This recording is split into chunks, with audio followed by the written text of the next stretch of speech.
for this day, it's all about addition and subtraction of polynomial. So note that we can only add or subtract if the polynomial has the same degrees or exponent and variable. So we cannot add or subtract if they are different degrees or exponent and variable. So here are some examples.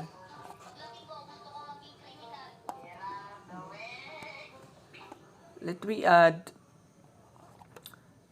14x raised to 4 minus 9x raised to 3rd plus 2x squared plus x plus 3.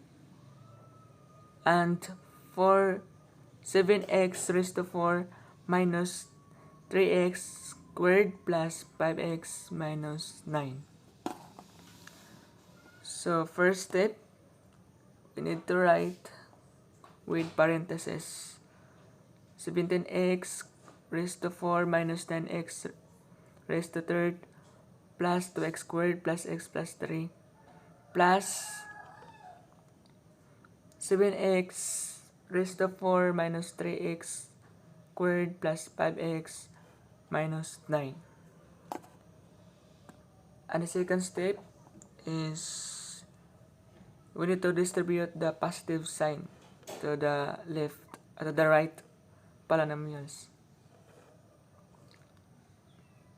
We need to distribute these polynomials. So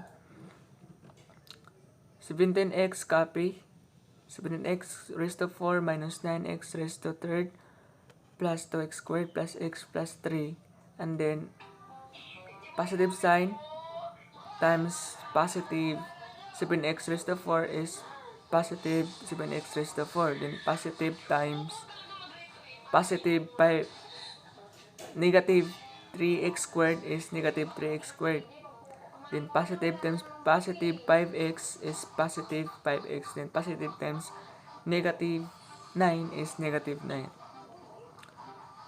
So the next step is after is combine like terms. So 17x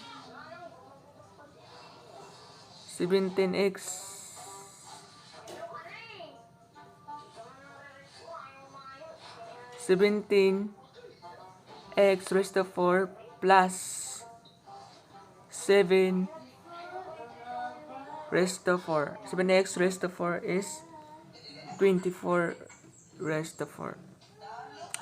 And then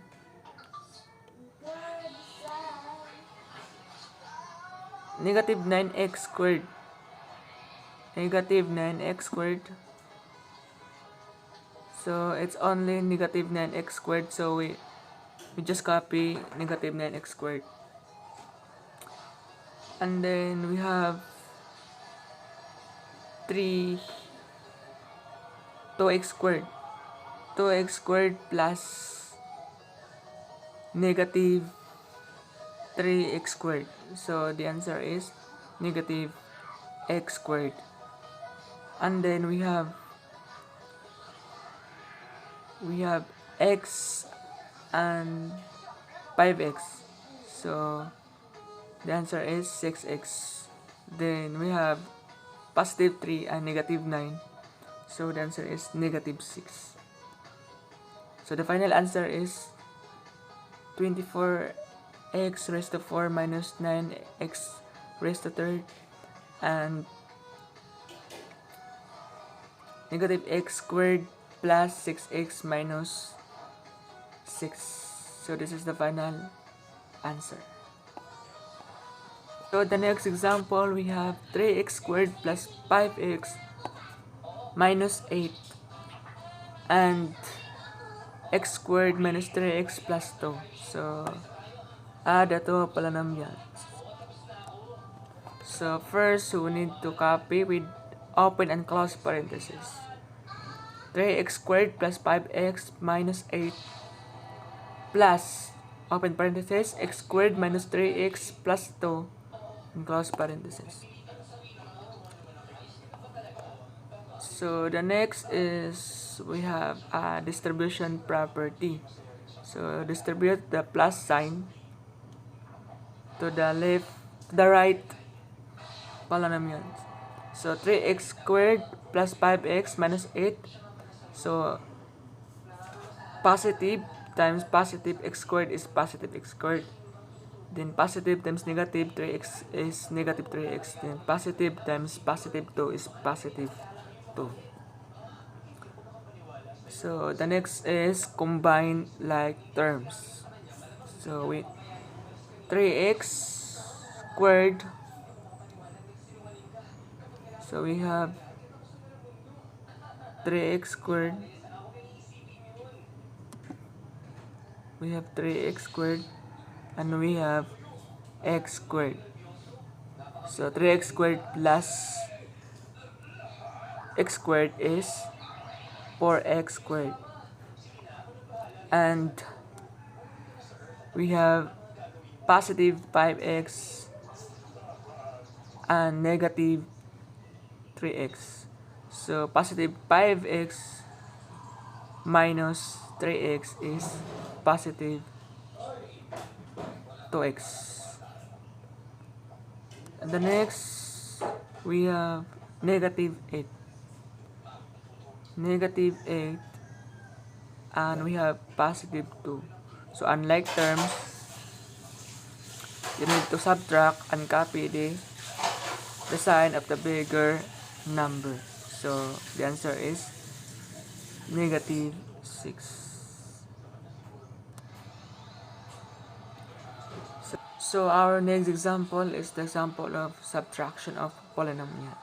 So subtract a raised to 4 plus 5a cubed minus 3x squared from 7a raised to 5 minus 2a raised to 4 minus a squared plus 3a.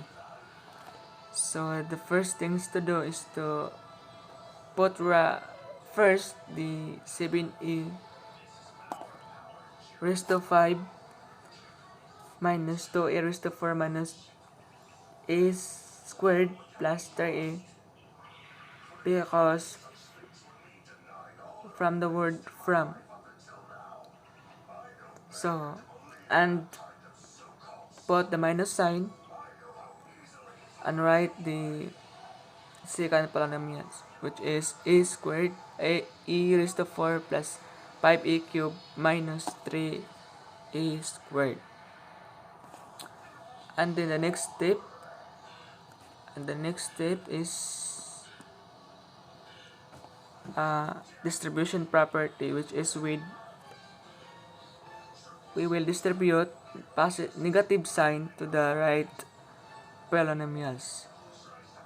So copy 7a raised to 5 minus 2a raised to 4 minus a squared plus 3a, and negative times positive a squared is negative a.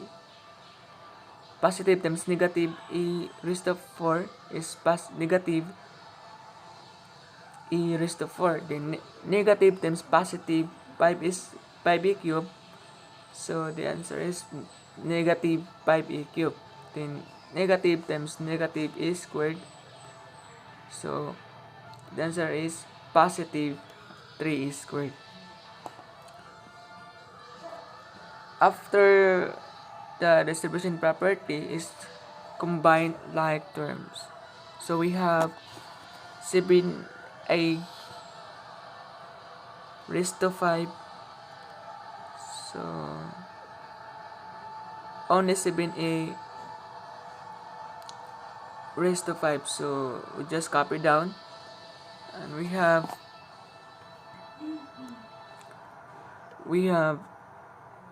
negative 2 raised to 4, and we have negative a raised to 4. So like sign, so plus la, we need to add and copy this sign. So negative 2a raised to 4 plus negative a raised to 4 is negative a raised to 4. And we have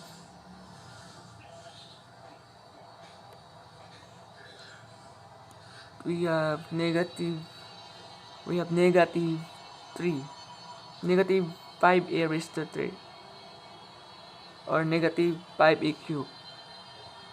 So we just copy down because it is the only one, negative 5a raised to third. So copy, and then we just find the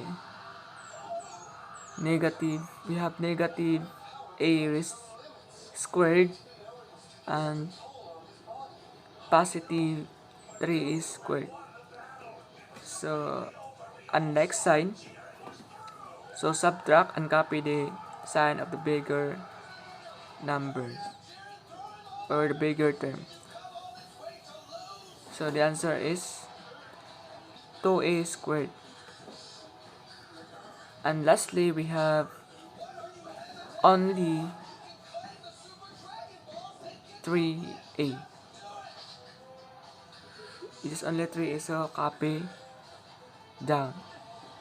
So the final answer is 7a raised to 5 minus 3a raised to 4 minus 5a cubed plus 2a squared plus 3e.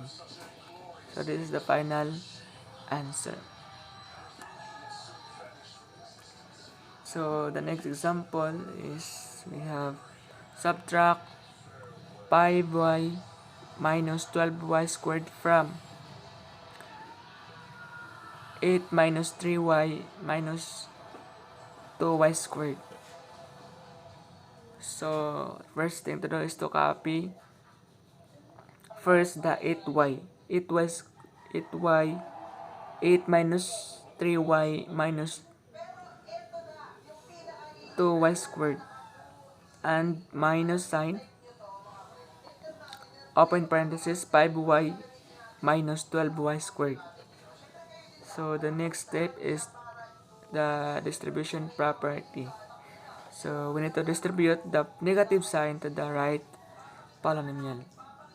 So 8 minus 3y minus 2y squared, and negative times positive 5y is negative 5y. The negative times negative 12y is positive 12y squared. And the next is combine like terms. So note that we combine like terms and we write the answer in descending order. So from the bigger exponent to the lower exponent. So we just write first what is the bigger exponent. So the bigger exponents here is we are 12y squared and negative 2y squared. So the answer is 10y, positive 10y squared. And the next we have negative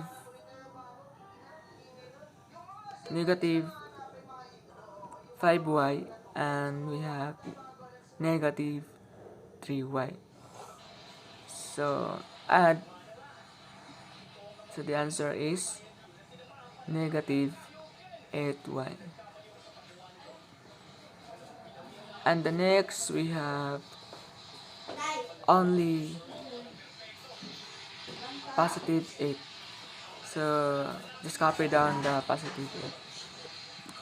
So the final answer is 10y squared minus 8y plus 8. So that's all guys. Thank you.